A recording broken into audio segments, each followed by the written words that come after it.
healthier and stronger this 2025. Yan ang goal ni Kylie Padilla na marami raw self-discovery ngayong 32 years old na siya. Biggest motivation nga raw niya ang dalawang kids kahit pa magiging busy dahil sa bagong project. Makichika kay Aubrey Carampel.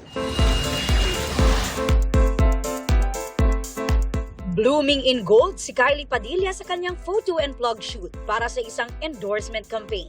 Kapansin-pansin na mas fit ngayon si Kylie at ngayong 2025, priority raw niya ang maging strong and healthy.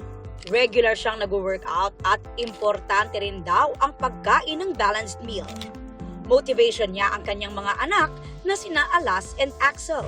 I want to be healthier and stronger for the kids kasi syempre haba pa ng buhay nila, kailangan ako din.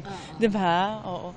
Tsaka ini-imagine ko pa yung pag nagkaanak na sila, syempre kailangan malakas pa rin ako bilang lola.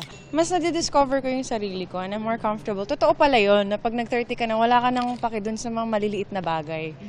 You find yourself more in your 30s. And you're more, parang mas ino-own mo na yung sarili mo when you're 30. Kylie just turned 32 last January 25. Nagkaroon siya ng intimate celebration with the family, organized by her papa, Senator Robin Padilla, and wife Mariel. Siguro kasama na rin sa age ko na to, na gusto ko simple na lang yung birthday ko and kasama ko yung family ko, especially si Mama Eva.